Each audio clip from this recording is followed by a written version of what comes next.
ഇദ്ദേഹം ഫോട്ടോഗ്രാഫി ആവശ്യങ്ങൾക്കും അതുപോലെ മറ്റുള്ള ആവശ്യങ്ങൾക്കും പുറത്തു പോകുന്ന സമയത്ത് ഇവർ പരസ്പരം ഒരുപാട് അടുത്തു. ആ സാഹചര്യത്തിൽ അവർ തിരിച്ചറിയാണ് ഇയാൾ ജീവനോടെ ഉണ്ടെങ്കിൽ ഇവർക്ക് പരസ്പരം ജീവിക്കാൻ കഴിയില്ല. അതുകൊണ്ട് തന്നെ ഇയാളെ എങ്ങനെയെങ്കിലും ഇല്ലായ്മ ചെയ്യണം എന്നുള്ള രീതിയിലേക്ക് ഇവരുടെ ചിന്ത മോശമായ രീതിയിൽ മാറുകയാണ്.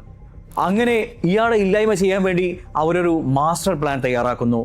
ഒരു ദിവസം അർദ്ധരാത്രി വിതുൻ നല്ല രീതിയിലുള്ള ഉറക്കം പ്രാപിച്ചു കഴിഞ്ഞിരുന്നു. ആ സമയത്ത് രാജുവും അതേപോലെ വിനീതയും ചേർന്നുകൊണ്ട് അദ്ദേഹത്തെ ക്രൂരമായി കൊലപ്പെടുത്തി.